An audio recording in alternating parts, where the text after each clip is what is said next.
down. All right, here comes. Then it starts in 3, 2, 1. No, I don't think I will kiss you. Although you need kissing badly. That's what's wrong with you.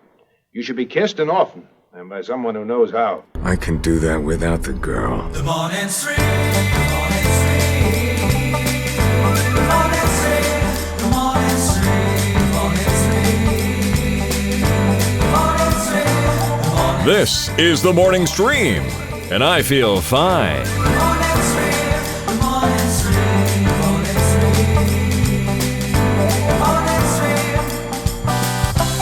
Have you noticed, Brian? Hi, I'm Scott. You're I have Brian. noticed Brian. Hi.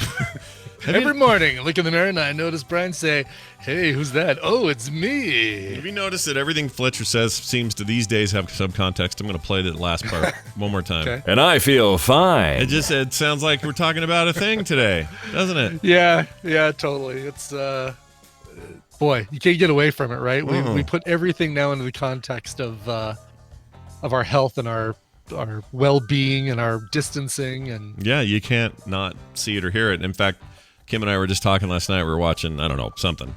And there was a scene with a big crowd in it. And I went, nope, not doing that. You can't do that. Get out of there. Don't be in there. Right. You know? Like and there's so many crowd shots in movies. I'm watching the 4-hour freaking what's Gone with the Wind for Current Geek. My gosh, that thing is long. But there's huge scenes of like Southern Belle parties and shit. And you're just like, space it up a little. Get out of there. What are you all doing? It's like how every, and we still do, but for a while after 9/11, all we could notice in shots of city skylines, not just New York, but any city skyline were the buildings. Like, oh my God, look at the buildings. Yeah. I do that still. I still see. We still do that with New York, right? You still see a shot of New York and you're thinking, oh, yeah, Twin Towers. You'll either see it and go, like a new shot and go, oh, it used to be there. Or you'll see an old shot and go, oh, I can't believe that's the shot of the old thing. Like, it's... No, I don't like that. The collective psychosis we all get served up. It's not fun. But I guess it's human. It's human, Brian. It's human. It is. It's completely human nature, and there you go. What are you gonna do? Boy, it's like one long. Sometimes it feels like we're in one long 9/11, doesn't it? It does sometimes. This one feels real weird. I looked at a picture this morning. They had I don't know, 6 or 7 cruise ships all stacked up together offshore, being quarantined. Nobody can get out of them.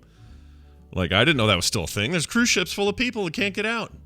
Yeah. Now you might say to yourself, extended vacation on the cruise ship. No, this is the problem. They're spreading around the thing. And well, they're probably not. They're probably all confined to quarters, which is even worse. Is that true? Is that how that works? Yeah. I think, that's what they did with a lot of these, is that as soon as they figured out what was going on, they're like, all right, everybody pretty much stay in your cabin and we'll bring food to you.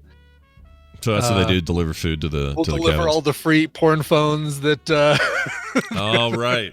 Yeah. that Pornhub will provide, or whatever, the free Wi-Fi, free porn Wi-Fi. I forgot what they did there. They did do something with that.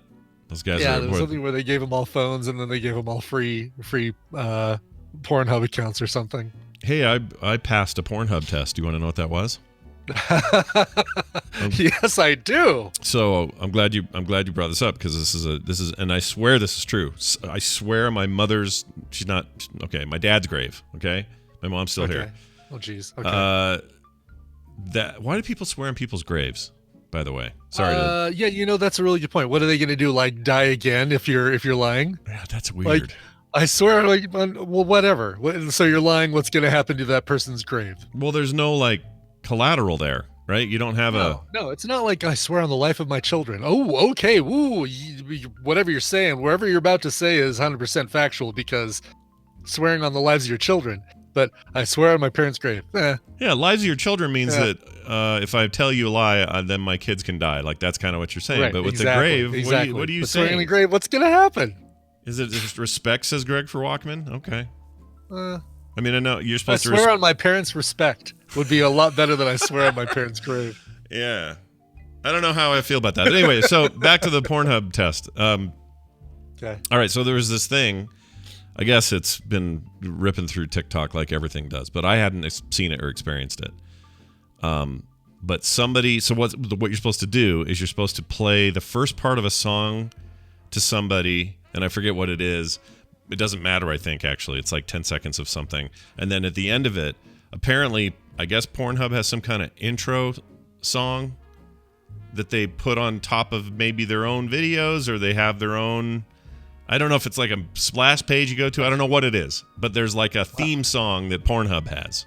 Okay, I'm glad to say this is not like I only buy Penthouse for the articles or Playboy for the articles. Yeah. I can honestly say I have no idea what you're talking about with this Pornhub theme song. Well, good. So then you and I are together on this, and you would have passed the test. So the way that you do the test is you play the song while someone's just sort of sitting there doing whatever.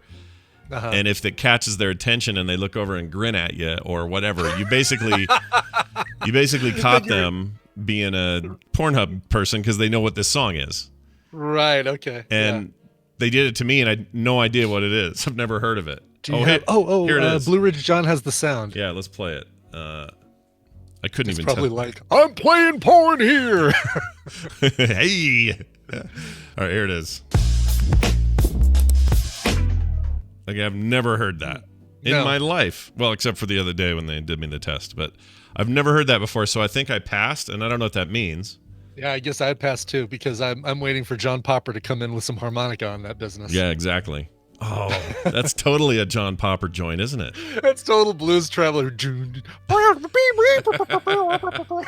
back when he was fat, though. That's when he was the best, is when he was fat. Yeah, sorry. Yeah, Pornhub. Sorry, John Popper was... Pornhub was better when John Popper was fat. Yeah, porn was always better when John Popper was fat. I always say.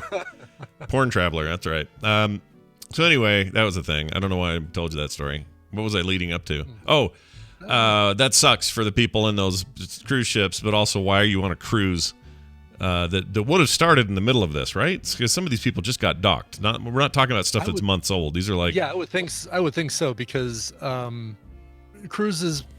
I mean, the longest cruise I've seen is like a 2-week cruise.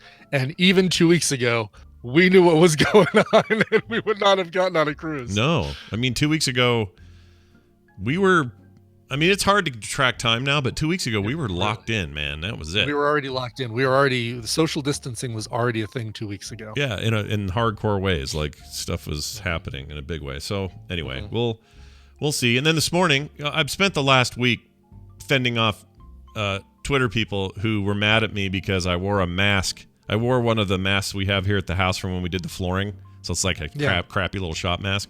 I wore one of those, used one we used for doing the flooring. I wore it to the grocery store, and everybody got mad and said, you should be donating those to hospitals. And other people said, you don't need one at all because they don't do anything. And then somebody else said, you shouldn't wear one because you're not at risk. And then I told that person, well, I got a borderline diabetes thing, and my doctor actually recommends wearing one of these. So then that shut them up. But then the people that said you should donate them, I said, well, this is an old, used, not a good one, piece of crap thing like from whatever. Clean masks, sure. Yeah, it's not what that is. So then they shut up. And then the only people I haven't been able to get to shut up are the ones that have said they don't work. Well, as of this morning, there's a whole bunch of rigmarole going on where all the Asian... data is suggesting that the masks made a difference. Wow. So I don't know what to think. And what will those angry people on Twitter do? I don't know. Yeah. So they're saying, are they suggesting? I think this is probably going to come down from the CDC at some point, right? In the next day or two is what everybody's expecting. Probably is that the CDC is going to say, yeah, it's probably better if you do wear a mask. So is it going to be like anytime you're out and about? Like I would guess that they'll say if you're going out and you should wear a mask. Or somebody was saying the other day, was it Trump or somebody said just wear a scarf because everyone has a scarf or something like that. Was it him? It may have been somebody else. I don't want to say. Everybody has a scarf. We can all wear scarves, can't we? Some of the best scarves. I've actually got some great scarves. Scarves? Scarves. Pence is telling me it's pronounced scarves. I mean, I'm telling you, if he wasn't so aggravating at this time, where everything's so hairy and everything. If this is just a normal time, Brian right. could make a second career out of doing. It's really good. Like we're gonna wear scarves. We're gonna beat the invisible killer. He does talks just like that. With toughness. Yeah. and strength. You've grabbed And you've grabbed the part of the nuance of the voice toughness. that nobody else does. A lot of other people just go hibbity, hibbity, hibbity, hibbity, but you've got the like hey,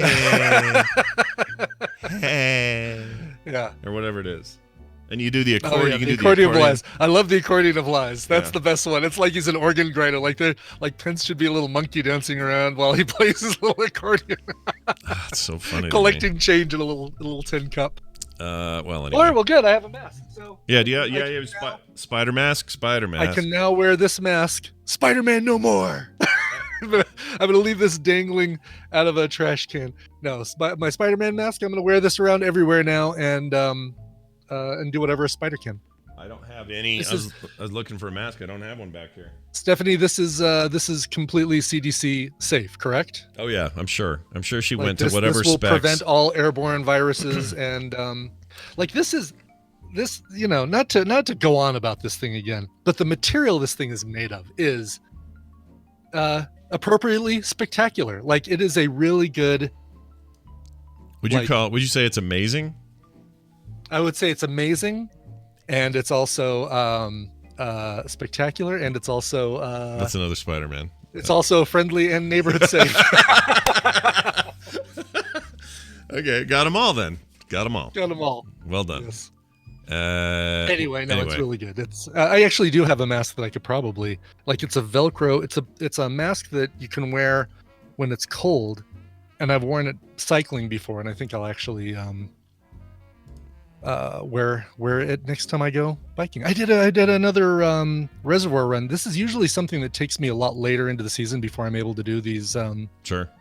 cycling around the reservoir. It's an 8.5 9 mile ride. Not a very long ride, but it is hilly as F, man. It is there is one stretch where it is about a mile that's all uphill. Oh wow, that's a lot of a mile uphill on a bike is a long mile. Yeah, and I usually have to drop into first. I only dropped into second gear this yesterday when I did it. So I think the indoor bike and all the VZ Fit stuff that I did, Yeah. definitely helped me this last winter. So Well, I pulled. I'm all set. If there is going to be an MS 150 in June, Yeah, you'll be ready if there is. Yeah. I will be ready. If not, then maybe I'll do it virtually on the indoor bike. Actually. Well, I'm glad that you have found that. Yesterday I was trying to do all the sit-up portion of my daily thing. The regime, the regiment. Yeah, and I pulled Workout regimen, yeah. pulled a groin muscle, so that's good. Got that going for me, which is nice. I do that 2 or 3 times a day just for the fun of it. Just yanking it, yeah. Just for pulling a groin muscle. So that hurt, and at first I was like, "Ooh, that better be not like some kind of what's the thing you can get in your abdominal wall? I forgot the name of it now. Hernia. Better not be a hernia. Hernia. Yeah, I was like, that better not be a hernia because I've had one before and I know what they feel like. And for a second, it was like, oh, that feels a little herniated. It wasn't. It's not. It's a muscle. Did you have a groinal hernia or an inguinal hernia? I had a.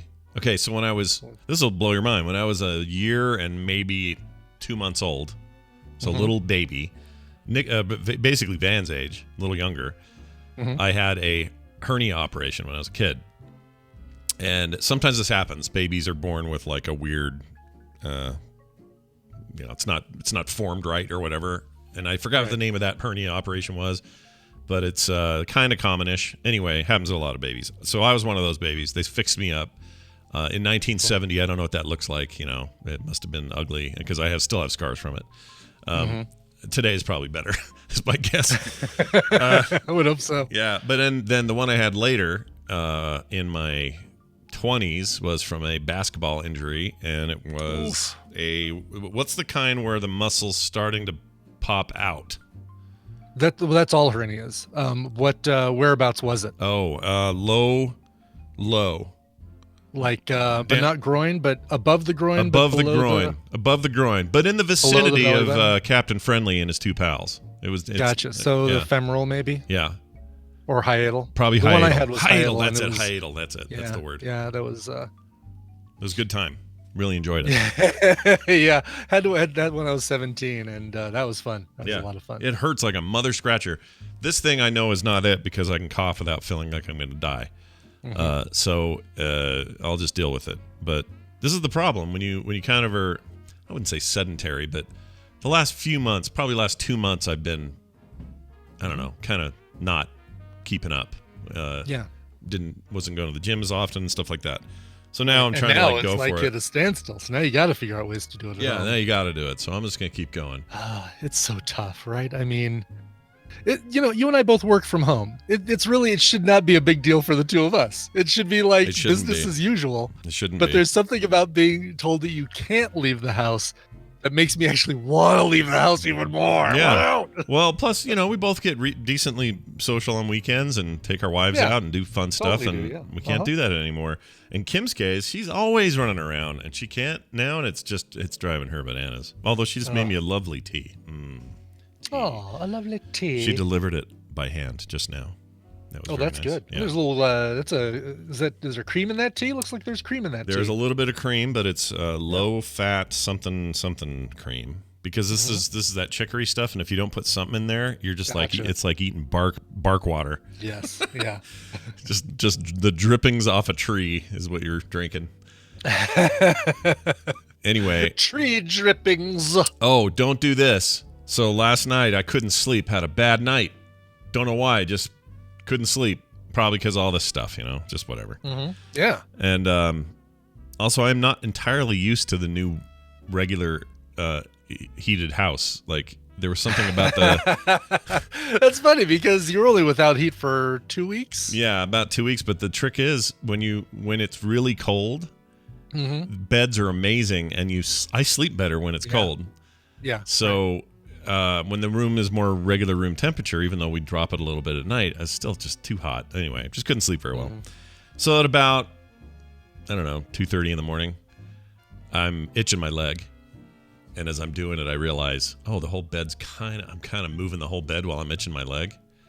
And so I just start to kind of do it a little bit more. And in my head, I'm thinking, what if Kim wakes up and thinks that it's an earthquake? You know what? It's probably the best thing that she could think is going on. If you're shaking the bed with some sort of rhythmic pattern.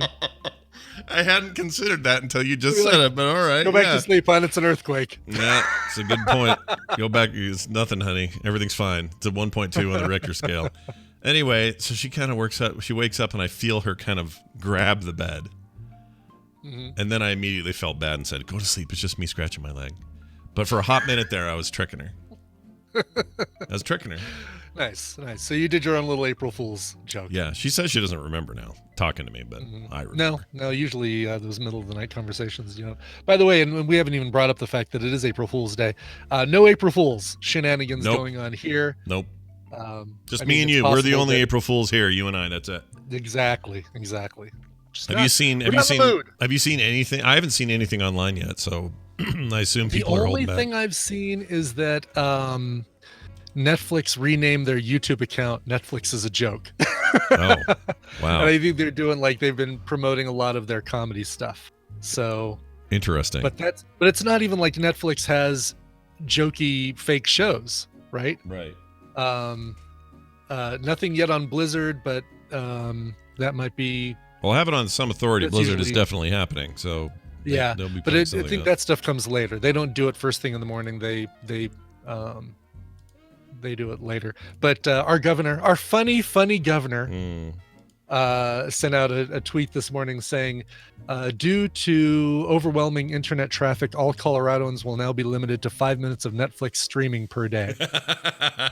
And then he followed up with, April Fools, watch all the Tiger King and Mandalorian you can handle, as long as you stay at home. Sure. That's funny because I don't mind those kinds of jokes, you can get by with something good. I just know that there are some social media managers at some company somewhere that have a scheduled thing they forgot they put in there in January. Right. It's going to pop out and they're going to get ratioed to the bottom barrel of the internet and they don't even know it's coming. So good luck to all those people. Yeah. Hey, yeah, no, we'll still make you laugh. We just won't do it with April Fool's jokes. It'll just be our regular jokes. Reverse Kamari 1 says Disney Plus releasing the original Star Wars trilogy cut. The original cut? Really? Is that ooh, for realsies? Yeah, so that's the original cool. Trilogy cut. So back to Sebastian Shaw. Han shot first. All that stuff is coming back. No Greedo going Mundingus or whatever he says. What is it? What is it? It's Mundingo or Bung Holio. McClunky. McClunky. McClunky. No more McClunky. The McClunky cut. Yeah. So that's cool. I'll watch that. Yeah. If that's real. I don't know if that's real. Yeah, I'll watch that. If that's real. Do we have any? I mean, that's literally just someone said that in the chat, so we don't have any link or confirmation. Somebody actually could be doing an April Fool's joke on us. Because we trust you guys when you say things. Don't be messing with us. Oh, there it is right there. McClunky. Blue Ridge John had a link, and it says, Here it is. breaking news, original Star cuts. How do we know this, though?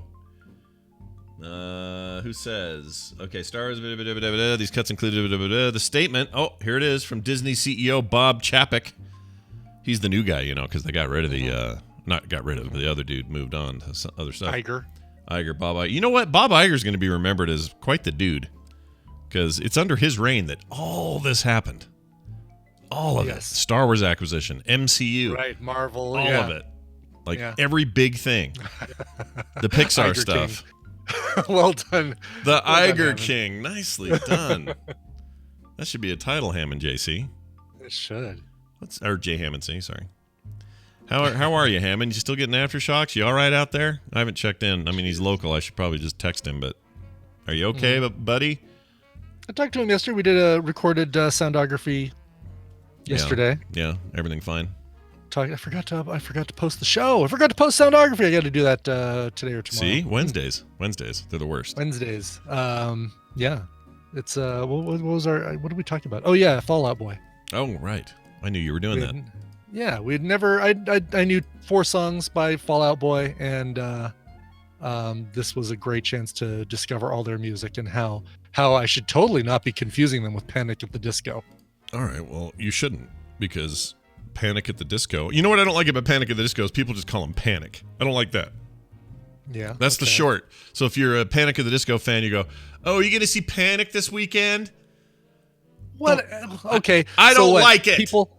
What? So people can't say, "Oh yeah, you hear that? You ever pick up that Creedence album?" What? You can't bring it. You can't call Creedence Clearwater Revival Creedence. Okay, CCR's better, but I'll take Creedence in a pinch. Or what's another good one? Zepp. I don't like when people say Zepp. I don't want them to ELO. say. No, I don't want. ELO. ELO's fine. ELO's fine. I don't like Floyd. Just say Pink Floyd. What else? The Stones. The Stones. What's wrong with the Stones? Maybe it's just no. That one's okay. I think Chili Peppers. I think it STP. it may just be. It may just be Panic at the Disco. Just be Panic? Like Panic is the only one you have a problem with? Yeah, because the name Panic is annoying to me. My favorite one is the Mats. Oh, yeah. You have that last album by the Mats. Wait, who are the Mats? Which is it's the shortened form of the Replacements. Oh, shut up. Which people would sometimes shorten to Placemats. Okay. And then they would just call them the Mats. See, I don't like that. That's dumb. Springsteen should just be Spring. You just say the Boss. The Boss, even better. I guess it doesn't matter. Honestly, all these other ones you're saying don't matter to me. It's just Panic. It's just Panic at the Disco. Panic. Hey, how about that new Panic album? I don't know. I don't have a problem with that. Because why don't you call them Disco? Let's call them Disco. There was wasn't there a band that actually changed their name? Maybe not. I was thinking there was a band that actually changed their name to be the shortened form that people were calling them anyway, but maybe not. I don't know. I could be completely mistaken. Oh, my daughter says thank you. You sent her down a hardcore Forever Young / Big in Japan. Big in Japan. Yeah. Landslide yesterday. Alphaville's great, man. She went deep on Alphaville, and then she followed it up with a chaser of tons of Erasure, like just went crazy. Oh yeah. She goes, yeah, Brian did that. That cover was so cool, and all I could do yesterday was listen to all those guys. So good job. You got her off the hard rock yesterday. Totally fine. Totally, and you know what? Totally fine with Alphaville's great. Erasure's great. All that stuff is great. It's great. It's great. It's great. It's great. Maybe the best. All right. Dunaway's not answering, but he's also not typing, so I don't know if he's going to be here. So we're going to assume he won't be. I guess. Well, okay, Dice Tomato says that Panic at the Disco literally changed their name after the crappy Pretty Odd album. They did, but they just took the exclamation point out. Sorry, that was supposed to be loud. I didn't mean that happened. They were just Panic at the Disco without the exclamation point. I did not know that. See, these are all new things to me. All right. The remaining members of Talking Heads did call themselves the Heads when David Byrne left, but they brought in a bunch of different singers to replace David Byrne and put out an album that was no talking, just head, which is the greatest album title for the. And the Grateful Dead. People still call the Grateful Dead the Dead, right? The Dead, yeah. The Dead's another good example. I like that one. That one's fine. I don't know why I have a problem with Panic. I'll have to work on it. It's my own problem. All right, time for this.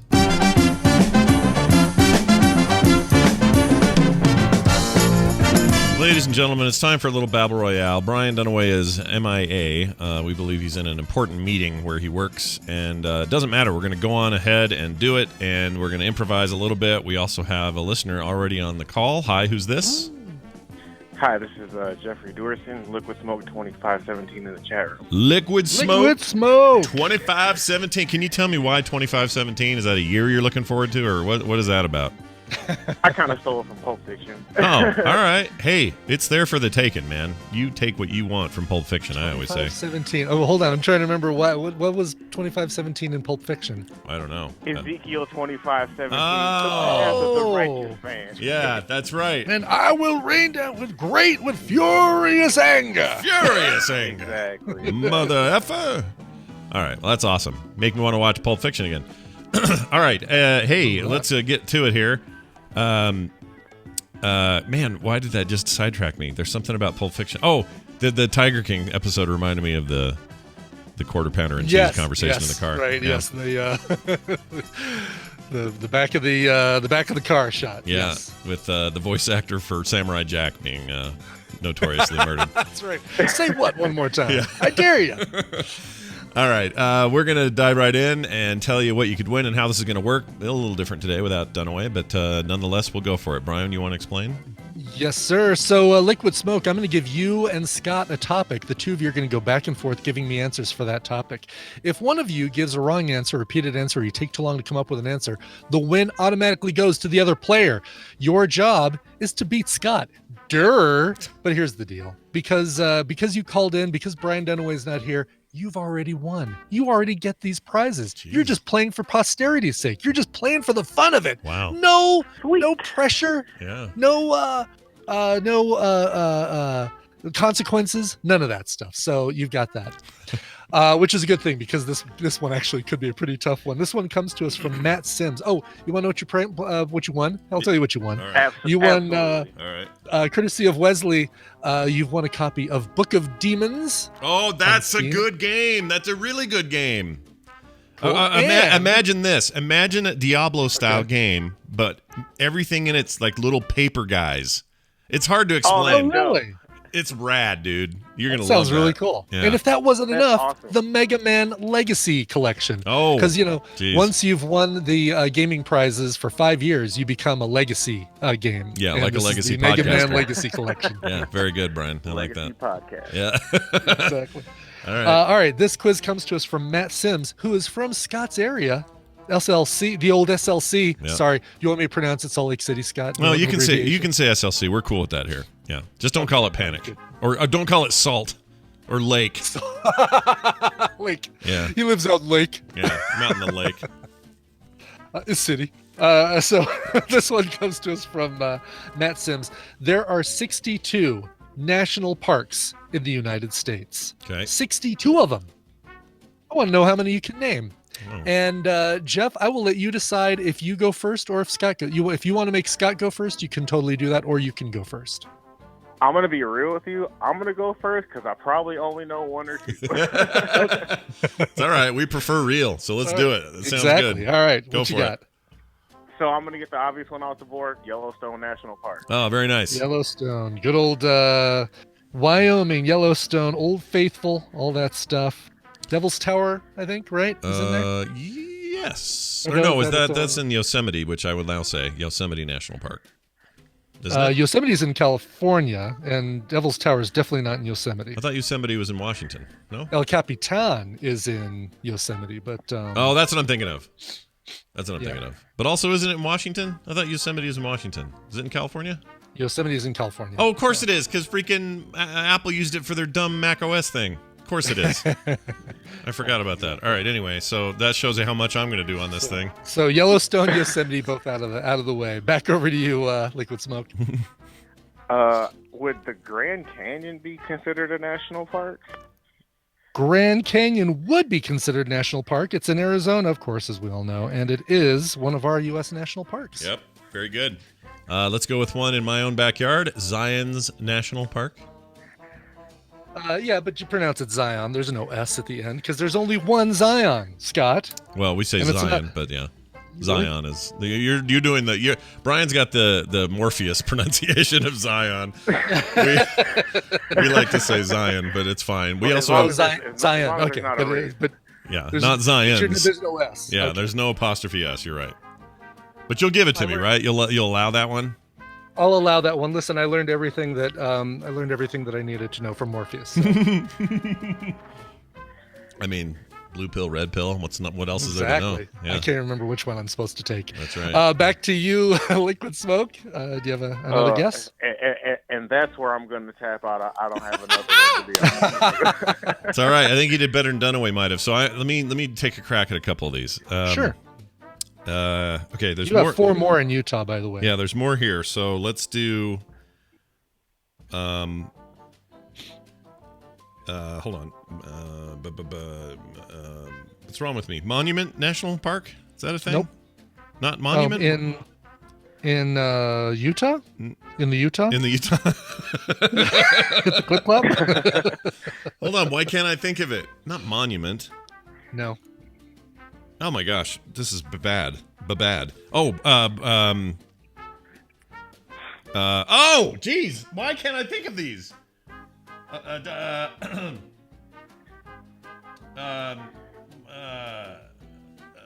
Is Bryce Canyon one? Bryce Canyon is one, yes. Okay. One more then. Do you want me to put you out of your misery? Yeah, because for whatever reason, these are all halting my head. I can't think of them. That's all right. So in Utah, you've got Arches, Bryce Canyon, Capitol Reef, Canyonlands, and Zion. Just going from the top, Alaska has Denali, Gates of the Arctic, Glacier Bay, Katmai, Kenai Fjords, Kobuk Valley, Lake Clark, and Wrangell, St. Elias. Arizona has the Grand Canyon, Petrified Forest, and Saguaro. Yeah. Arkansas has Hot Springs. California's Channel Islands, Death Valley, Joshua Tree, Kings Canyon, Lassen Volcanic Pinnacles, Redwood, Sequoia, and Yosemite. Here in Colorado, Black Canyon, the Gunnison, Great Sand Dunes, Mesa Verde, Rocky Mountain National Park. Florida, Biscayne, Dry Tortugas, and the Everglades. Go check out Man-Thing next time you're in the Everglades. Mm-hmm. Hawaii has Haleakala and the Hawaii volcanoes. Indiana Dunes, Mammoth Cave in Kentucky. Maine has Acadia, Michigan, Isle Royale. Voyagers in Minnesota. Gateway Arch in Missouri. Glacier in Montana. Great Basin in Nevada. Carlsbad Caverns and White Sands in New Mexico. Theodore Roosevelt National Park in North Dakota. The Cuyahoga Valley in Ohio, yeah. Crater Lake in Oregon. There's a lot of these. There's a lot. Yeah. South Carolina has Congaree, Badlands, and Wind Cave in South Dakota. Great Smoky Mountains in Tennessee. Let's see Dolly Parton when you're there. Big Bend in the Guadalupe Mountains in Texas. Shenandoah in Virginia. Mount Rainier, North Cascades, Olympic in Washington. Grand Teton in Wyoming. And finally, American Samoa and Virgin Islands, both considered U.S. national parks. Interesting. Hey, Wayne, did you say Mesa Verde was in Colorado? Colorado, yeah. All I think about is Better Call Saul when you say Mesa Verde, because that's that bank. Yes, right, yeah. Absolutely. Isn't that weird? Oh, it's weird when you heard Mesa Verde account, yeah. It really jumped out at me when you said it. All right, well, here's the best part of today. Winner, winner, chicken dinner. Even though you lost technically, you've won no matter what. And that makes you a winner. How do you feel about that, Liquid Smoke? I feel pretty good. And real quick, I was the guy who tweeted you earlier. I'm the grocery manager in Indianapolis. And again, I just want to thank you for all the content. Oh, thanks, man. Yeah. I loved your tweet. Yeah, thank you for doing what you do and like staying open during all this stuff. And man, yeah, putting yourself at risk while we all get our giant rolls of toilet paper and our liquor. Yeah, and we know what Brian's shopping for. It's been tough. I got like 9 people under me, so we've all been working pretty hard. And actually, one of my guys, he's a fan of yours. His name's Adam. We bring up the Saturday Night Abbott House at least once a night. So. Oh, that's awesome. That's so cool. Tell him we said hi as well, and you guys keep it up. That's totally awesome. And thanks for that tweet. It kind of made my morning, so it was nice to see. Absolutely. Thank you, guys. I really do appreciate it. Oh, yeah. Don't forget, send Brian an email, coverville@gmail.com, or reach out on Twitter, whatever's easier, and he will send you your codes. Toot sweet. Your links. Thank you very, very much. You bet, man. Congratulations. Take care out there, and we'll see you soon. All right. I liked him a lot. He was great. I did, too. It was very cool. You think it's kind of funny that now that we're... It's a little bit funny. That there are people who a certain portion of the political sphere think should never make more than $15 an hour minimum are now the people we're relying on the most to keep us all running. You know what I mean? Yeah, kind of. Yeah. I think maybe we ought to reassess that at some point. I think so too. Yeah. Well, the salaries on the whole. Mm-hmm. On the whole. Boy, I like combined Beavis and Butthead and Family Guy all in one right there. Nice job. Yeah, no, I mean salaries across all industries seem to be completely out of whack. Teachers, people on the front lines should be making a lot more, and I think our sports professionals maybe should be paid a little bit less. Yeah, pull back just a tiny bit on those, maybe. Yeah, I don't know. A lot of conversations are coming. I'm a big fan of the big open free market, but I don't know. There's some stuff we can tweak. There's some things we can do. Mm-hmm. Yeah. Now this. Hi, breaking news. Let's do some news brought to you by Coverville. I'm still hoping to get a Coverville in today, although boy, it is looking like it's going to be tight. Eric Clapton is turning 75. Slowhand himself turning 75. So expect to hear a lot of Eric Clapton music on the show today. Covers of things like Crossroads, Cocaine, which is actually a cover, Layla, Bell Bottom Blues, things like that. If there's a show today, it's going to be Eric Clapton. If it's not today, it'll be tomorrow, and all those things I just told you will happen tomorrow. I like that. So if it isn't today, tomorrow. Yesterday was going to be me getting songs ready for today's Coverville, and a lot of that did not happen. It's all good. Things get a little shifted around. Things shift around, it just happens. I had a business Skype thing on Monday that killed the Booth show, so I understand how this stuff goes. I totally get it. Today I have no excuse, Claire Gack, Lola was the Kinks. Layla is Eric Clapton. What about the one that goes, technically her name was Lola. She was a showgirl. That was Barry Manilow, Copacabana. Sure. Oh, yeah. Also not Eric Clapton. No, they don't go. I wonder if Eric Clapton and Barry Manilow have ever been in the same building, let alone the same stage. Lilu Dallas, also not Eric Clapton. While we're at it, Leela, not an Eric Clapton song, but she's piloting the Planet Express right here. Oh, I love your shirt. I didn't even notice until you pointed it out. That's great. I love New York. Yes. I love your. So the letters are all made of the tubes people travel through. Yep. And there's even people in the tubes. There's Mom. Oh, Mom's in there. The shape of her head. Yeah. Oh man, I love Mom and her stupid kids. I'm gonna watch Futurama later. I think I'm in the mood. I need to get caught up, and we've talked about that, so there's no point in bringing it up. I may as well not. All right, well, I'll tell you this story, at least this one. A naked man charged in Powell sausage assault. Oh no, not a Powell sausage assault. I know, pretty rough. A salty sausage. Says one man was taken into custody after court documents show he was accused of entering a Powell gas station completely in the nude. Oh. So we're talking a literal sausage assault. Well, you might think, but actually no. According to records, Jalen Clay went into the Rocky Top Market on East Emory Road on Saturday without any clothes on. He allegedly took a bottle of water and left without paying. A witness told investigators that Clay re-entered the store. Do you know any Clays, by the way? Do you know any people named Clay? I don't know a single Clay. I don't know any Clays. Not one Clay. No. The closest or Jalen. I don't know a Jalen either. Yeah, I don't know any Jalens or Clays. Let me just make sure that's right in my head. The only Clay I can think of is Bill Clay from freaking Die Hard. Bill Clay. Bill Clay. Oh, Bill. God, you're one of them. Oh, don't hurt me. Don't hurt me. Mr. Potter. All right. Clay didn't pay, it says here. A witness told investigators that he re-entered the store shortly after he began knocking items off the shelf. That guy didn't know when to quit. Let's see. Clay allegedly punched one woman in the head, then began throwing sausage at the cashier.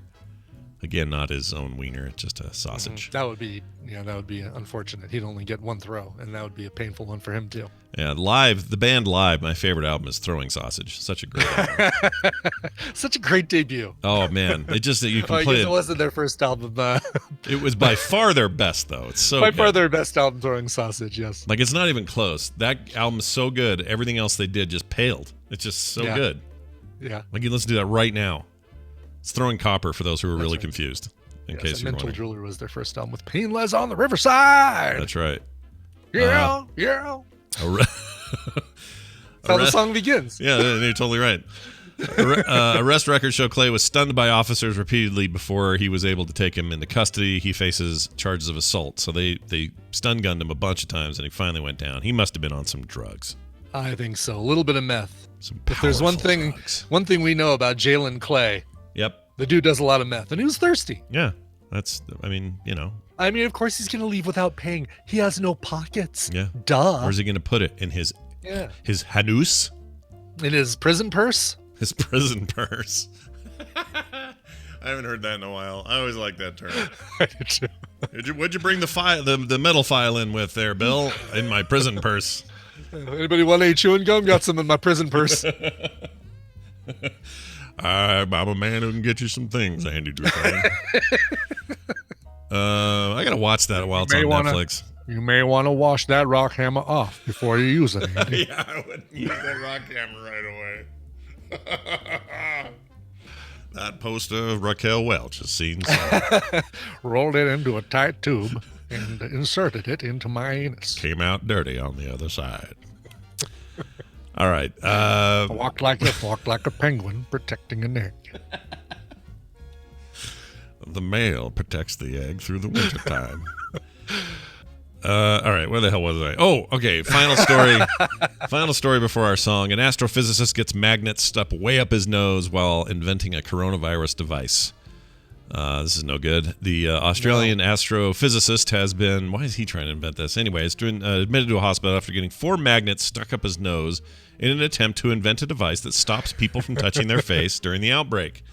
So you have to wear these magnetic gloves and the forces push your hands away because you've got a magnet. I mean, it's basically it. Yeah. It's basically the forces push your hands away so you're not touching your face. There you go. Dr. Daniel Reardon is his name. Reardon. Don't know a Reardon either. Never met a Reardon in my life. No, but I do know some Daniels. Oh, plenty of Daniels, yeah. We're lousy with Daniels. Yeah, says he was building a necklace that sounds off an alarm when there is facial contact. When the mishap occurred, 27-year-old studies pulsars and gravitational waves. Said he was trying to liven up his boredom of self-isolation with 4 powerful neodymium magnets. Those are the really powerful ones. Yeah, those are those little tiny, like the ones that buckyballs. Right. Are they the rare earth ones? Is that different? Yes. It is. Okay. The rare earth, neodymium. He says, I have electronic equipment, but really no experience or expertise in building circuits or things, he told The Guardian.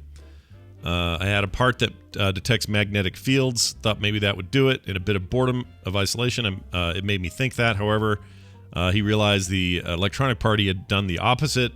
It would only complete the circuit when there was no magnetic field present. I accidentally invented a necklace that buzzes continuously unless you move your hand over your face. Anyway. Man, Tim, this is, sometimes these accidental inventions work out, like Velcro and Post-it notes. Sometimes you just end up creating a necklace that buzzes continuously unless you move your hand close to your face. That's basically his life in a nutshell now.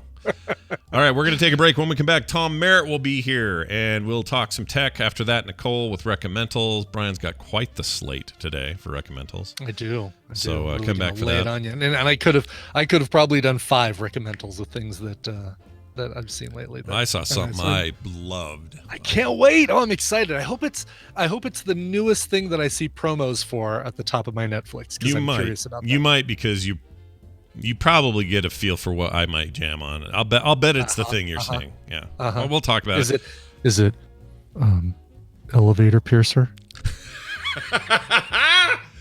Yes, it is elevator. Okay, we'll talk about that more. I'm glad you made that comparison because I was prepared to say that, and I'm glad you noticed. All right. Oh, sorry. Then I hope No, it's good. It's totally good because it's a great comparison, and I think worthy of discussion. So we'll get to all that in a bit. Before we do that, though, a break with a song. Brian, play it. Yes.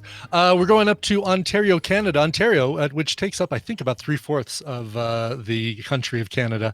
A woman whose real name is Linnea Sigelcow, but she performs under the name Ellis. We can all see why. I almost spit took that. All this. I know. I almost got a spit take. Take tea all over my camera there. Wow. Courtesy, by the way, of Fat Possum Records and Grandstand Media. Big thanks to both of them for sending me this. This is great. So she's got a brand new album coming out Friday called Born Again. And this is the third single that she's released from the album. It is my favorite of the singles that she's released. And you're going to love this.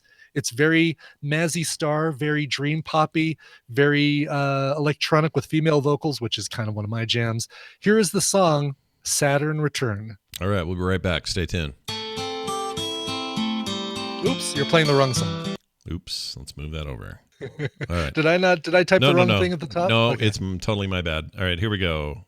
Try that again. I guess it's time that I start again. I'll be spilling all my guts.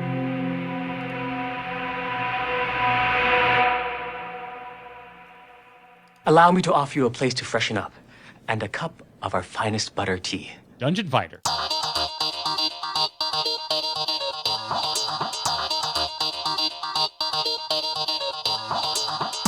This is the morning stream. Exercising demons since All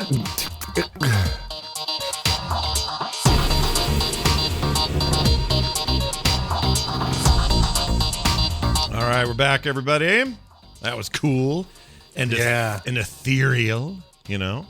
I think we picked the right time to bring to figure out how to do music back in the show, right? Because a lot more people able to listen live because of staying at home, so it's a good time to break up the show with some music. It was perfect. Look how long it took me to figure out how to find a video format I could pause. Like it only took 11 years or 9 years or whatever.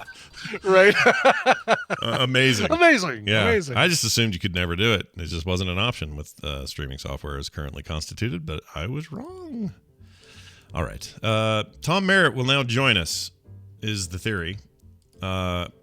And when he does, we will talk to him about all things technology here on this fine Wednesday.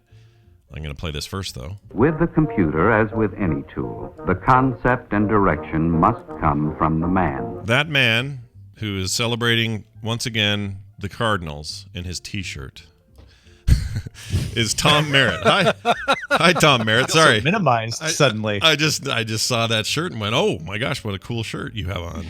It was the Cardinals was fine. It was like in his T-shirt. In his T-shirt. Like, you are not properly dressed, sir. That's right. Is this how you dress now that you're working from home, Tom? Is this right? Casual Wednesday? I decided since I was already working from home to be able to really feel part of the moment, I would dress down. No, I'm mourning. Not only the loss of the beginning of Major League Baseball on opening day, but also just got my email that the Cardinals-Cubs series in London that was supposed to take place June 13th and 14th has been canceled. Oh, no.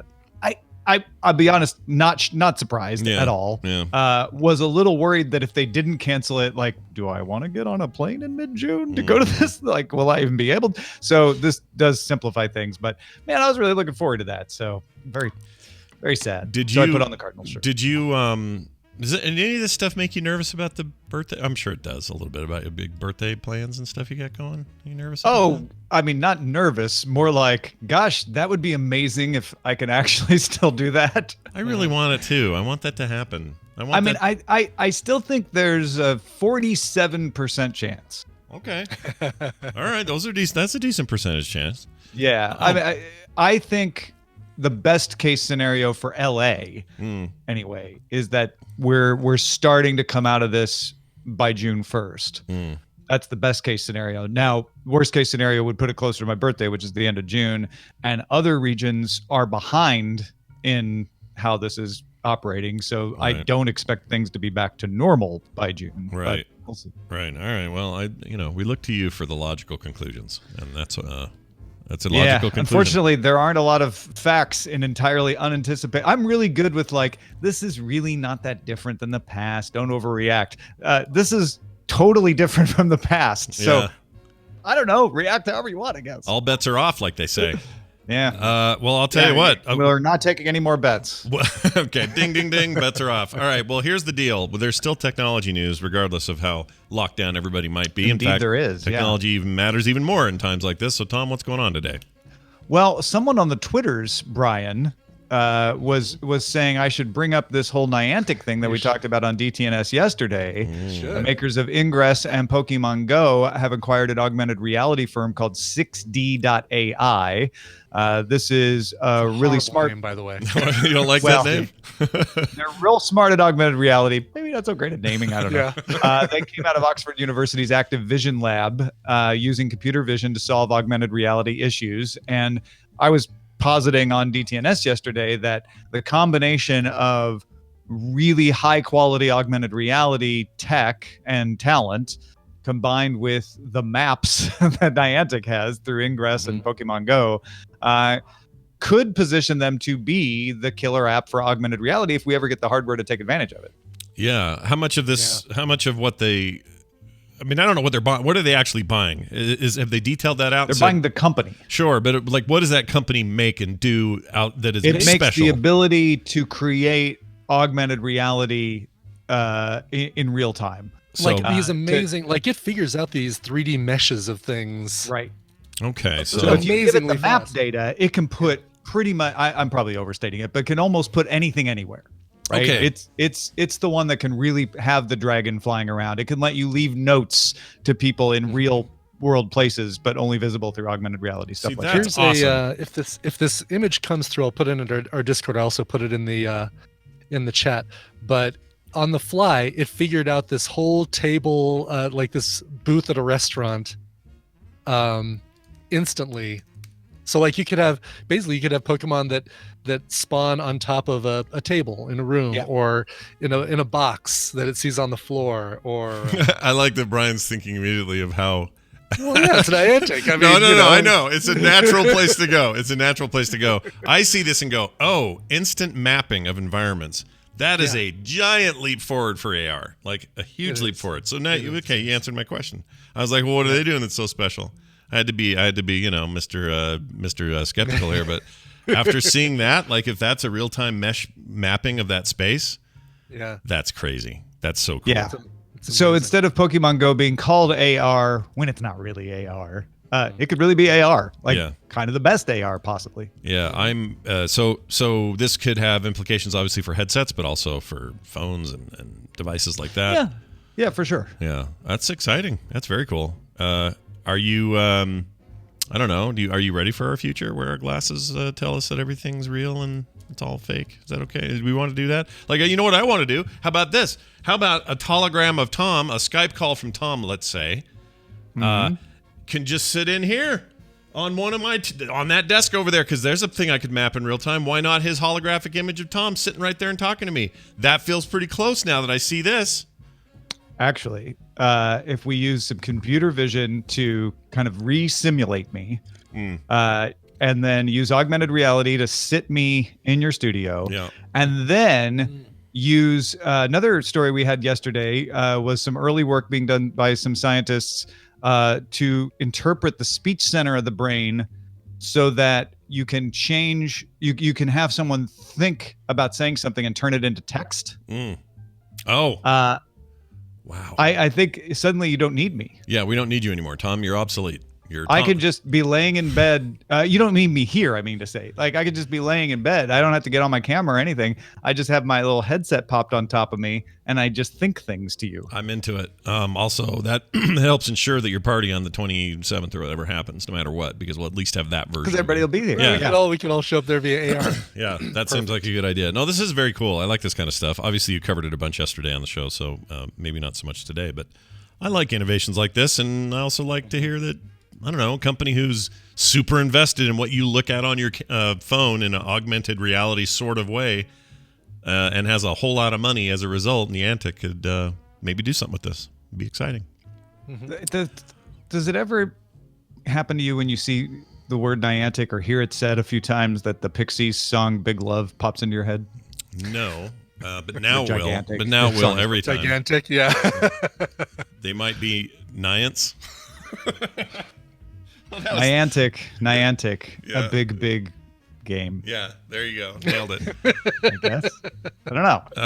Well, all right. This is all. Hey, there's a new Fitbit tracker too. Did you see that? I know no. you're all a bit into the Fitbits. No, Charge 4. Tell me about that. What is it? Oh, really? The Charge 4. I like the Charge. Charge 4, built-in GPS, NFC payments, Spotify compatibility. Still not quite a smartwatch, but for $150 for the base model, it's an easier way for people to get some increased functionality out of something beyond just being a fitness tracker. Yeah, in a lot of ways, this is what you need. I mean, it'll handle the Charge 2 handled notifications for me. I mean, I couldn't answer them through the device or whatever, but it was telling me when a call came through and who it was.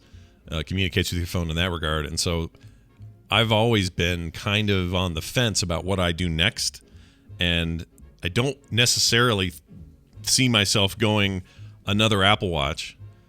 I may go something like this. To hear the Charge is getting an update like this is great. Is this? I assume this thing probably from the 3 on is finally waterproof, because that was a problem with the 2. Let's see. I can't find it, but I assume they're water resistant at this point. So yeah, that's pretty good for $150. And in these trying times, you got to save your pennies, Tom. Drink. Yeah.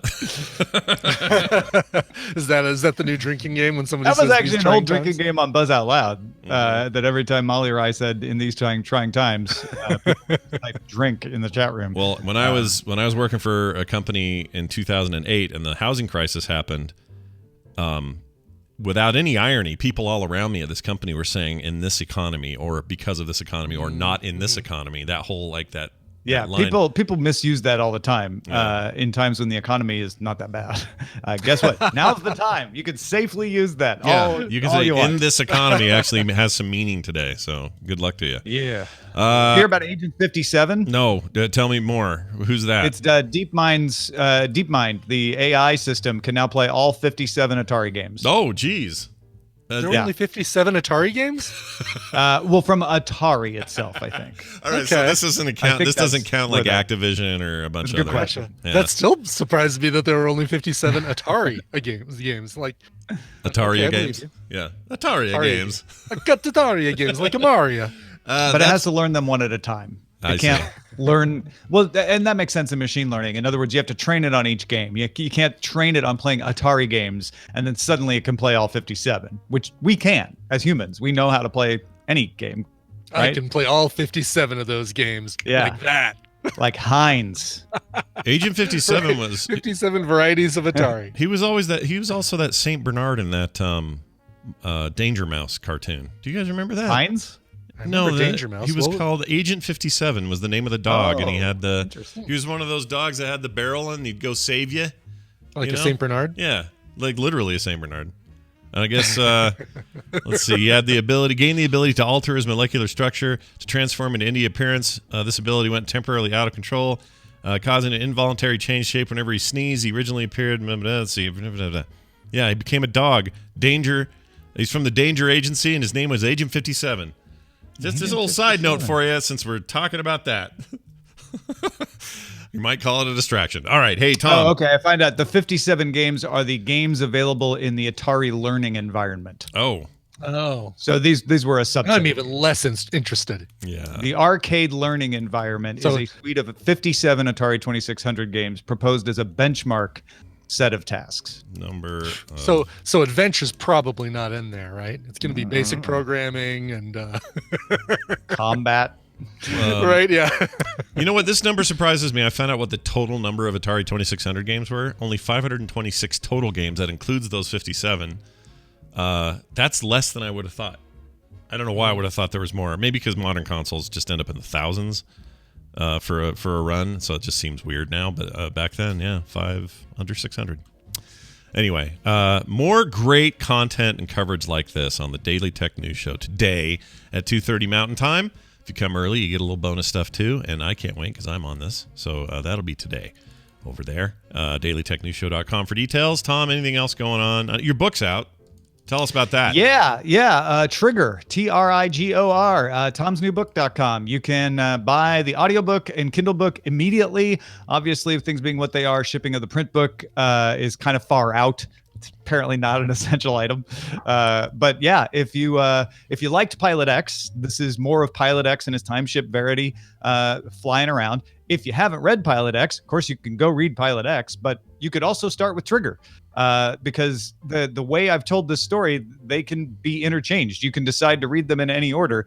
And it's basically Pilot X feeling guilty about having to do some bad things to save the universe, and his time ship cheering him up by saying, hey, I think the universe is in danger again. You should probably save it again.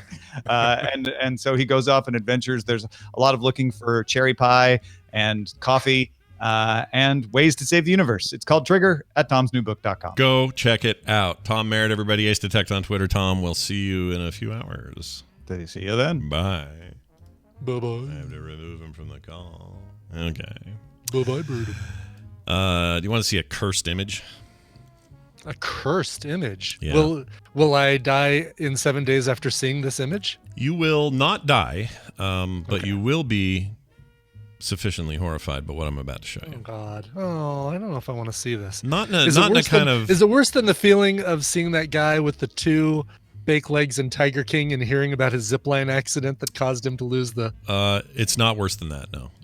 Okay. It's a little better than that. I'm going to put this up on the screen for people as well. So this guy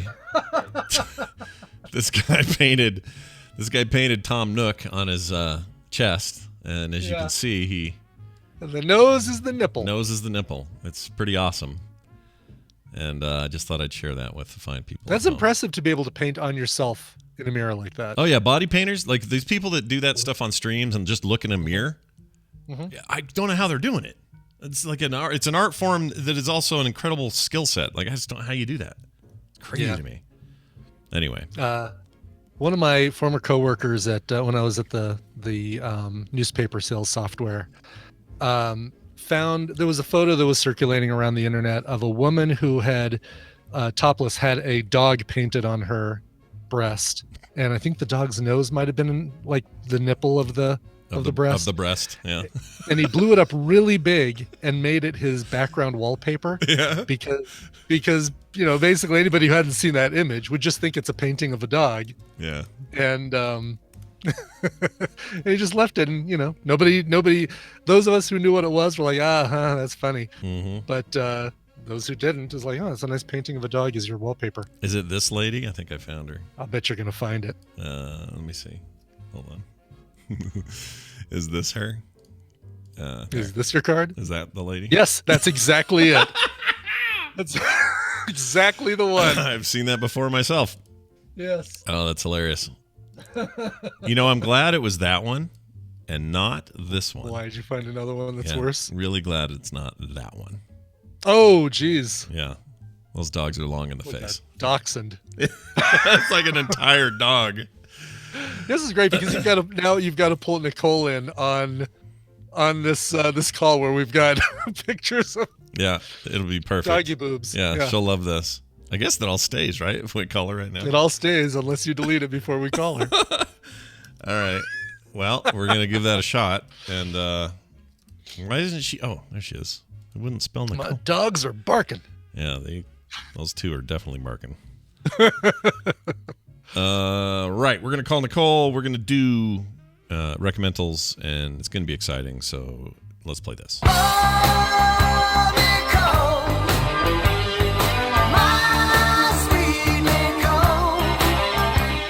Joining us from all... Sorry, Nicole. Sorry. Oh my God, those dogs and her boobies. We were just having this conversation, and Brian pointed out that you were going to have to come into this and see all of this. I love it. I'm so happy I did. I'm too. I know you've had a very busy couple of days playing teacher, mom, home, everyone's trapped at home lady.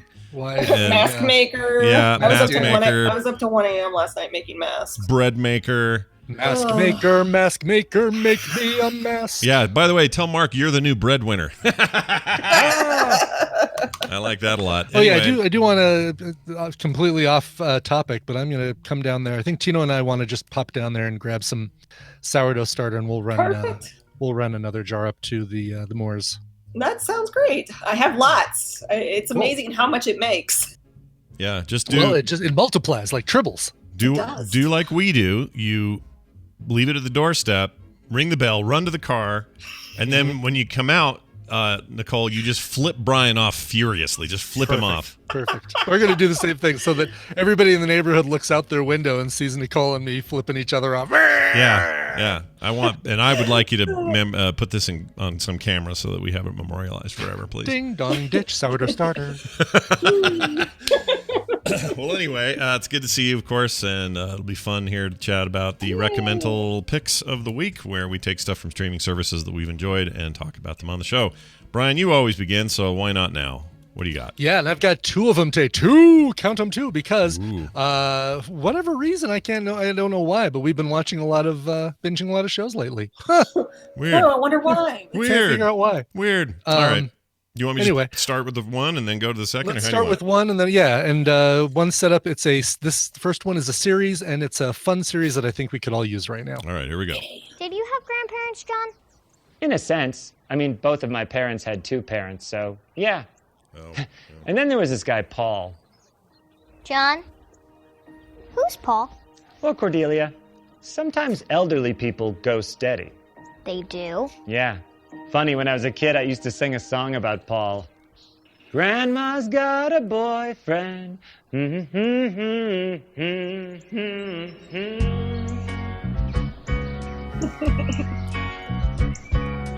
Grandma's got a boyfriend. Grandma's got a boyfriend. It's a little weird at first, but then you say it twice.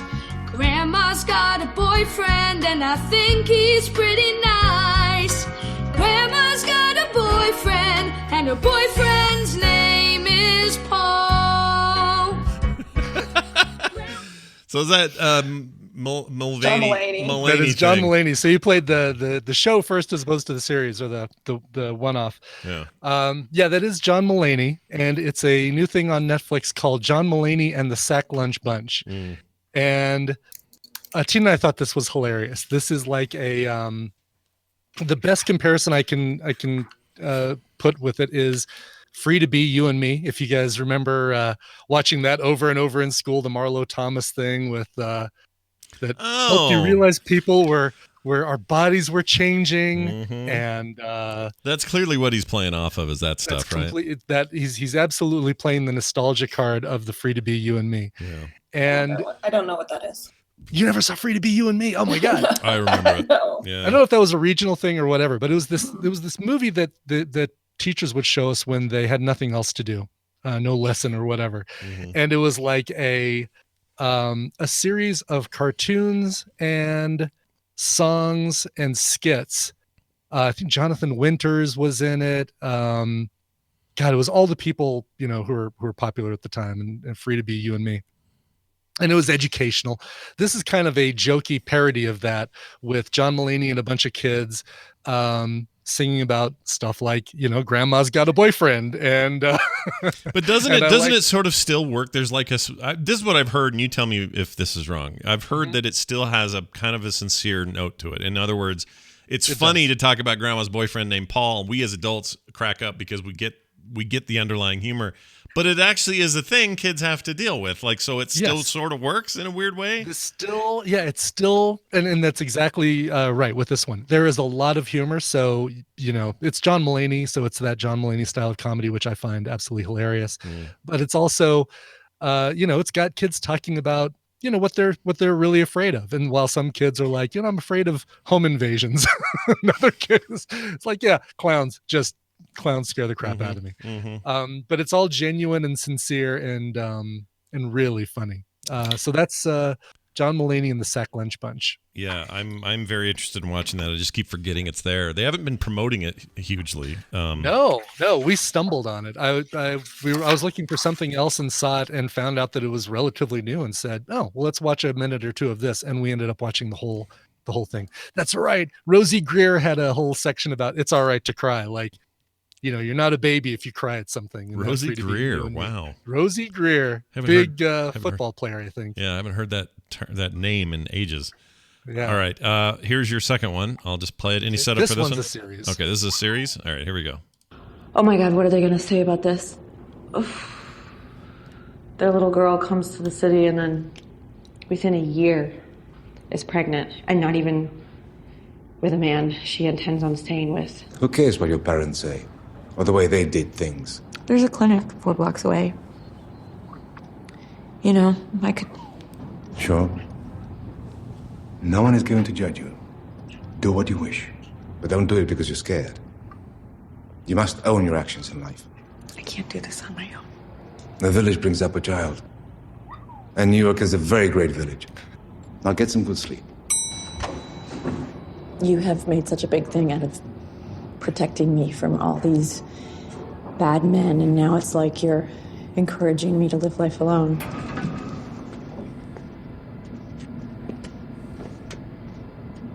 But you're no longer alone.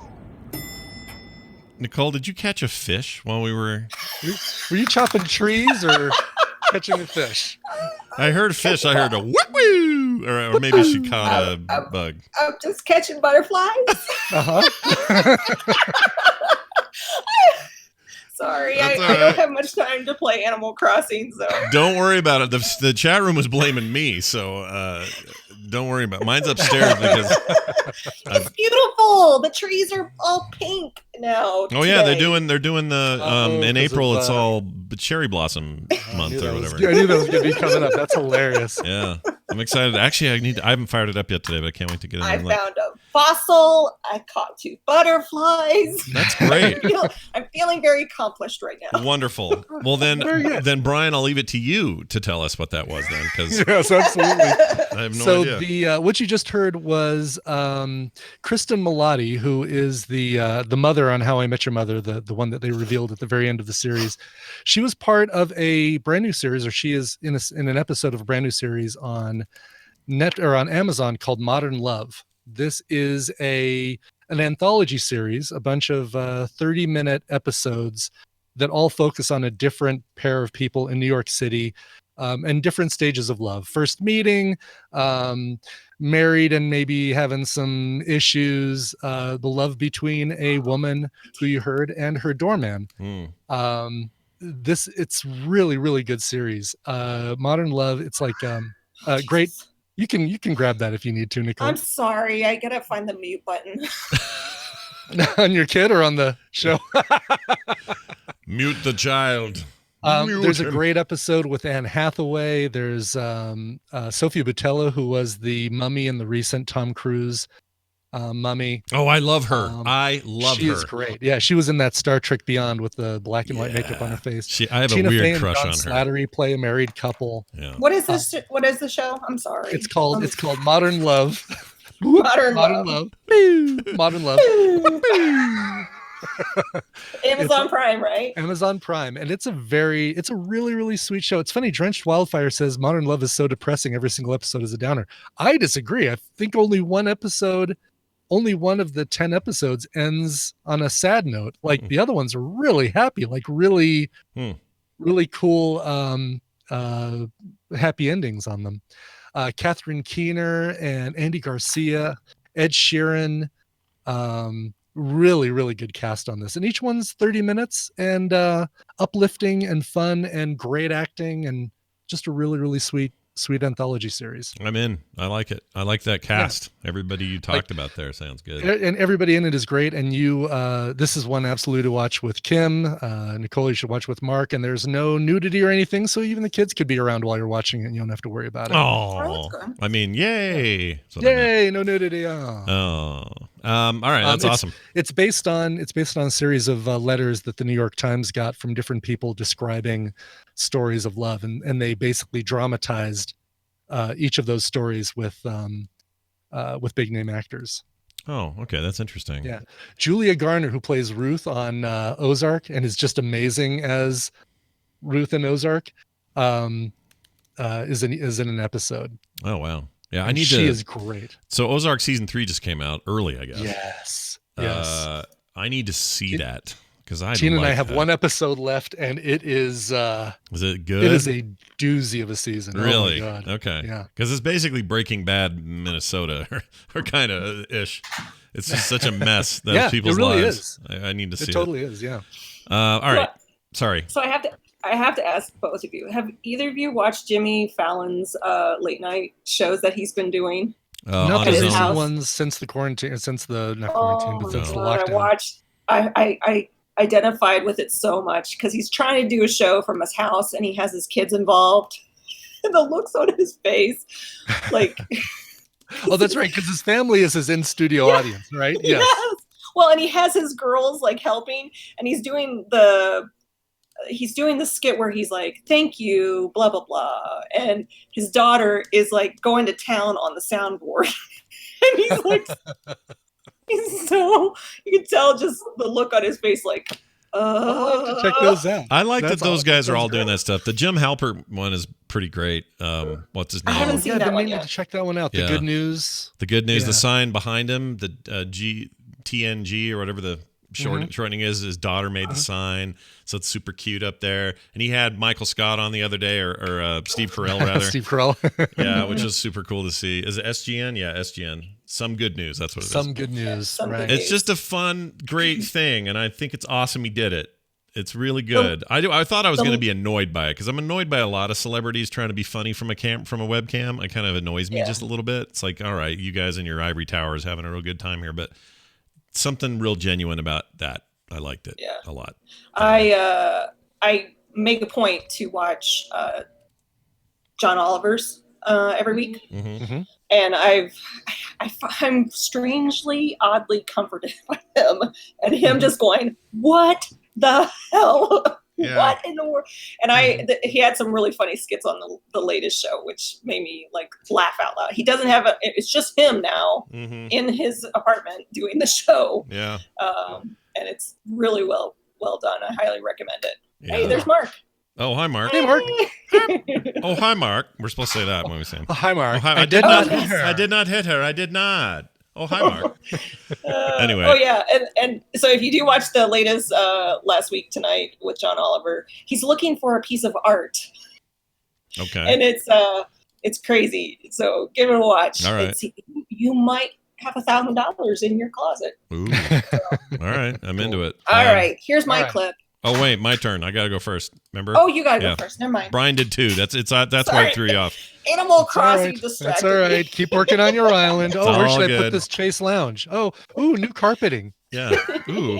All right. Here's mine. This is a movie. It is on Netflix. It is a foreign film.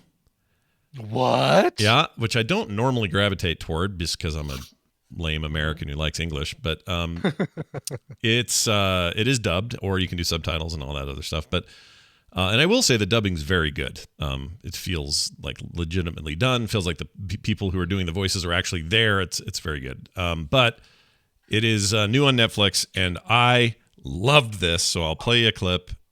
It's not going to be for everybody in these dark times, okay? I will warn everyone that, but it really got me good. So here it is. I've been telling you, hunger will drive you mad. And down here, it's better to eat than to be eaten. It's obvious. I really don't want to kill you, because your meat will decay rapidly, and you see, meat must be preserved. All right. There's a pretty gnarly scene. I don't want to watch that. That movie is probably not for Nicole, but that movie is for science fiction genre fans in general. The movie is called The Platform, and it is basically, Brian made an allusion to this earlier, and he's not wrong. It's a lot like Snowpiercer, but imagine Snowpiercer, and I say that there's tons of differences, okay, but some of the concepts are there. But there's this idea that there is and I'll just say 100 floor for now. I don't want to spoil anything. Okay. But 100, let's imagine 100 floors of a of a blank concrete room with some bad lights, a single sink and a toilet, 2 beds opposite sides of the room, and in the center of the room is a rectangle hole. Okay, and in that rectangle hole, every day a giant slab comes down to that hole where you're at, whatever floor you're on. And you never know what floor you're going to be on. A lot of it depends on what you did in life, what you're in trouble for, why you went in there in the first place. And the floors get changed all the time, so sometimes you don't know. This thing lowers down from floor 1 and stops on the second floor, and it's full of gourmet, amazing food. Just covered in incredible food. And the first 2 people eat all they can before it drops because it's on a timer. Okay. And you can't keep any food. Because if you keep food, because if you keep food, the room either gets so hot that it'll melt the skin off your body and you'll die, or like the room Nicole gets asks, like it's a reality show. Yeah. Why can't they keep the food? Yeah, or it gets so cold you die because you freeze, and they just know that you've kept food. So if you don't throw, like if you try to keep an apple and that thing's dropping, you're going to die. So you got to throw the apple back down on the thing or else you're going to die. So then the thing goes to the next floor. They eat what is still there. Next floor, so on and so on and so on and so on. As you can imagine, as you get down to the lower floors, there's jack squat left. Also, people above you have treated that food really poorly. Right. They've probably rummaged through something looking for the best parts of it. Like, best parts, leaving the bones and the junk. One guy pees on it. Like, it's just, it's a gnarly concept of like, of hierarchical structure of class. Yeah. And the thing is, the floors are only 15 feet apart. So you can see the dudes right above you. They can look down the hole and see you. You can see the people right below you. It's a Spanish film, so it's all in Spanish. However, like I said, the English subtitles are perfectly good, or you can do the dub, and the dub sounds great. I was going to ask you if the dubbing is distracting or... No, it's very good. I think it works really well. Especially for a genre movie like this, you need it to sound right, or else it's going to contrast really hard. Anyway, I don't think this thing is for Nicole. I think it's for Brian, though, 100%. I think you're going to really like this. And I know Nicole's a big Snowpiercer fan. Yeah, this is a lot grosser than that. No, because there's just a lot of gnarly. Right. There's a lot of gnarly murders. There's some other. I don't want to give stuff away. So it's violent. Oh, very violent. Yeah, it's very violent. There's lots of blood. There's lots of. There's a little. The trailer reminded me a little bit of. Cube as well, like a little bit of Cube, a little bit kind of thing there. Oh, Cube! Well, I've really found out what Nicole wants to see. This is amazing. That Cube movie, it just stresses me out when you're put into these unrealistic ethical situations in these movies. Then you would not like this, because this is all about ethics. It's all about what are you willing to do and how far will you go. But it's also got kind of a hopeful ending, but also an ending that's not Cinderella ending. It's a very satisfying ending, though. I would call it satisfying, but also a little, it leaves things a little unknown. And I liked how they did it. They didn't just do the easy thing out and make everybody make it out okay or anything. And it's mostly focuses on this one dude who's a very good actor. I don't know who this guy is. These are all Spanish actors. I don't know them from anything else. And this is the director's first movie, which is kind of mind-blowing because structurally it is really sound. Really, really good, gripping. I found myself completely enthralled in it as a hard sci-fi / I guess there's a little bit of horror in there, but as a fan of that kind of stuff, this is totally my jam. Cool. And it's not Saw. That's the other thing I want to make clear. If you don't like Saw or think Saw went too far or think Saw got dumb, this is not like Saw. It's not gore porn or whatever it is. No, not at all. Not gore porn. Nicole maybe should have muted when she walked away. Oh, did she walk away? She did, yeah. The kids were calling her. Oh, I didn't see her video. Let's see. Hold on. Oh, yeah. Sorry. My kid's screaming for a cheese stick. Oh, everyone wants a cheese stick. All right. You know what? You want my clip? Yeah. Let's play your clip. Okay. Let's do it. But again, the platform. Brian. Watch the platform. It's really good, except Nicole. Don't watch it. All right. Oh, it's in your thing in here. Hold on. Yep. There you go. Okay, I'm not looking. I gotta play. For me, this is a feel-good movie. Feel good, eh? All right, here we go. Why am I not getting sound out of it? Hold on. Oh, she's just fine. Ain't you, Shorty? I'm fine, Scott. They haven't hurt you? Not yet, I ain't. But that can all change like that. Say, where'd you get that limp? From the war. Which side? I rode with the British cavalry in India. What'd they call that outfit? Bengal Lancers. All right. Wow, I don't know what that is the either. actor, the actor who was in the army sounds very familiar, but I can't place his voice. I'm not recognizing this at all. I'm hearing Luke Perry, I'm hearing Leonardo DiCaprio in there. Am I? and that was Leonardo DiCaprio. What would this have And been? Oh, was that then it would have to be Once Upon a Time in Hollywood? Oh, I still haven't seen it. That's why I don't know what it is. It's streaming on Stars right now. Nice. I went to the theater to see this. I adore this movie because I don't want to really tell you much about it, because if you haven't heard about it, watch it. Because Do you like? Do you normally like the Tarantino stuff? I love Tarantino. Oh, okay. I've always Tarantino. All right. Or I think Reservoir Dogs was my first Tarantino film that I watched back in college, and I was like, "What in the world?" I like this one, like I said, because in the end, it's a feel-good movie. I love Brad Pitt in it. Mhm. He's so good. He's really good. Yeah. The little girl that's in this scene is the same little girl that's in American Mom, which is one I really love that show. It's just a stupid PTA mom sitcom that I watch. Was this What we need right now is like the comfort stuff. Right? Oh yeah, American Mom is definitely it.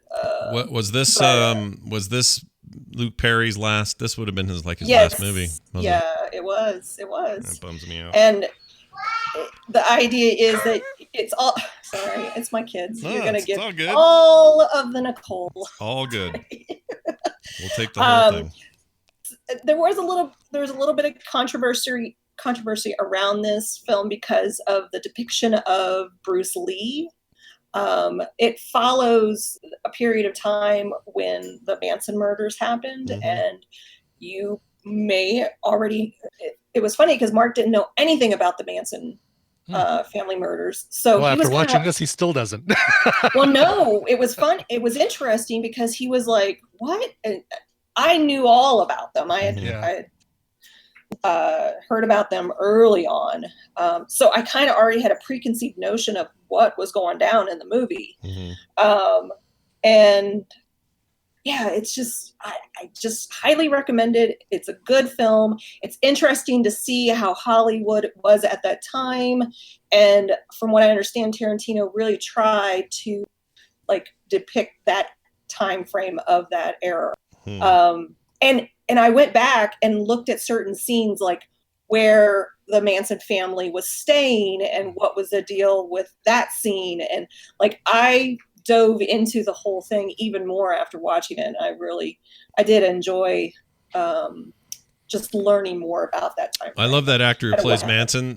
He's Dewey. Oh yeah, Dewey Crow from Justified. I love that guy. He's so good. And I'm pretty sure I might have already recommended this. I don't know. But maybe it's okay if you did. I'm recommending it now that it's on Stars. So if you have a Stars account, check it out. If not, do the 7-day trial. I need to finally watch it. I will squeeze this in because I've been putting it off. I love Tarantino movies. I don't know why I haven't done it. So I feel like I don't know if I've made this clear or not, but I think the 4-hour recut of Hateful Eight is the greatest thing ever. I just freaking love every second of that thing. It's broken into episodes, right? The recut that they did on Netflix. They did it. They did it like a mini series kind of. And it works really well. It's it's kind of perfect in that regard. It makes me hope. I know this is maybe hoping against hope, but because who knows how many more movies he's got in him. But I would love it if he turned to streaming and just started doing more long form stuff. I would love that. It doesn't have to all be single film in the theater for me. I would love it would be kind of cool to see him break down something like in a mini series. Yeah, I mean that's kind of what that is. Maybe that was an experiment in that regard. I don't know, but Great thing. Anyway, all right. Yeah. Good recommendations today across the board. I did want to Yeah. mention, because I did mention the whole Bruce Lee thing, and there's a purpose for the scene that upset some. It kind of sets up the character for Brad Pitt and how much of a badass he is. So Okay. kind of I'm in. what I understand why they made that scene the way they did. Well, I'm all in. This sounds great. I need to finally watch it. So thanks to you. I think I'm gonna. Not that Brian's recommendation didn't hurt, because he told me it was good too, but now we've got the doubly recommending it. Yeah, the full brunt of the recommendal community has spoken. I will watch. Listen, as soon as Parasite is available on some streaming service, I'm recommending the crap out of that. So you can rent it now, right? I think. I'm sure it's rentable now. Yeah, should just rent it. Wait till it gets to something that you probably already own. Yeah, or are probably already paying for. I should just rent it and watch it. Speaking of, he also did Snowpiercer, so we're come full circle here. That's right. Bong Joon. Are they supposed to be doing a Snowpiercer series? Yes. Yeah, it starts at the end of May, starring Jennifer Connelly. Yeah, I'm very excited. It's already filmed? Yeah, it's It's filmed. already been filmed. It airs at the end of May on TNT. I know. Aren't you always glad to hear when principal photography and all the work is done before the coronavirus? It's like, yes, because we're both really bummed that Fargo, Noah Hawley put that on hold because of everything that's going on. Like he's working on the next season and it got put on hold. I'm so annoyed by that. I mean, but also I get it. I'm not.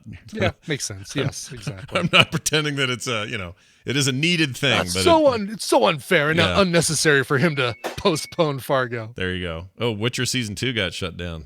That's true, I guess. Happy Headhunter says. Oh yeah, huh? Throw a second season to your Witcher. Throw. I was just gonna say coin, but Brian's was better. All right, Nicole, that was great. Let's do this again. Nicole Spag on Twitter. She'll reiterate these recommendations that we made today, and you can follow her anyway because she's a good follow. Have fun, make more bread, and we'll see you soon. Bye now. Not sure she knew the whole time she was on the speaker mic or not, but I didn't want to tell her. That's all right. She's got enough going on. Got enough on her plate. I agree. Hey, speaking of plates, let me step up to it and play a bonus mashup from our good pal, Jamie. He made one called Ibbot Impressions Peepin' Clavin. Oh, jeez. Peepin' Clavin, Brian. I don't even know what that means. Peepin' Clavin. Yeah. So I'm sure there's going to be a Cliff impersonation here, then, is what I'm guessing. That's my guess as well. Let's find out together as I play a new mashup from Jamie. Bonus mashup. Yeah. What the frick? Space baby. Space baby. It's gonna You eat gotta you. go up and find that space baby. Would you like to take a flat? Where would you like to flat to Where today? would you like to go flatting? Get on plane. I'm here to collect your taxes. Yeah. Root them out. On the Billingham. Born in Germany. One of them is 80 years old. The other one is 75 years old. You want to see my white tiger? Yeah. I started dating Roy when he was just a baby. I keep the white tiger in the basement. Bites me on the face. Roy has 3 brothers, Manfred, Alfred, and Werner. Did someone say KFC?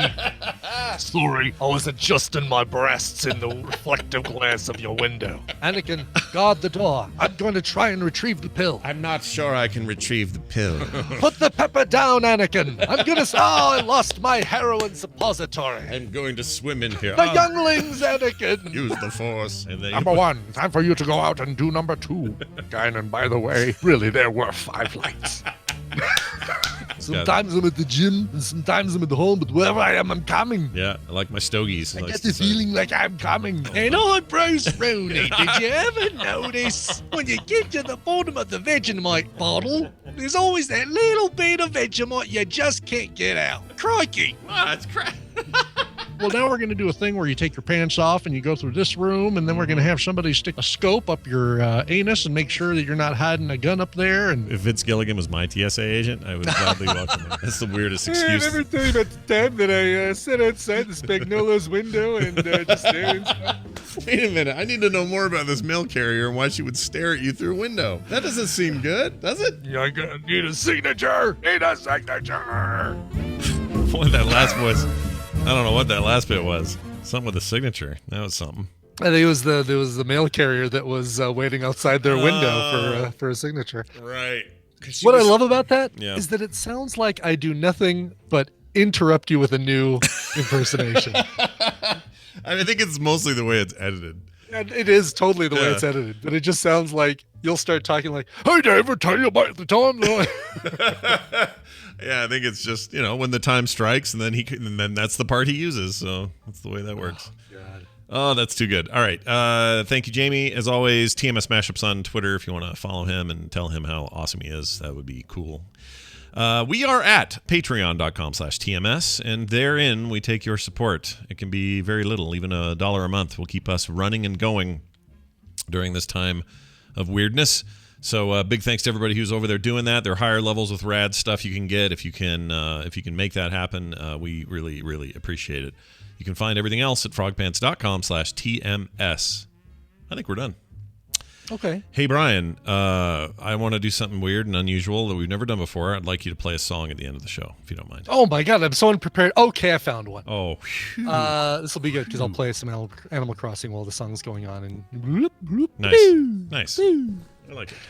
Adam, a.k.a. Hubert, in the chat said, March 31st is my last day at my current job, so I officially become unemployed on April 1st. I'm excited about finding my next opportunity, even if the world is closed for the near future. Any song about unemployment or leaving a job would be great.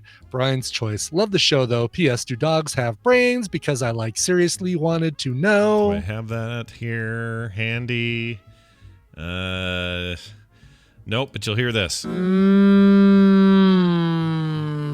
Sausage. That'll have to stand in for you. Jeez, it stands, my friend. Yeah.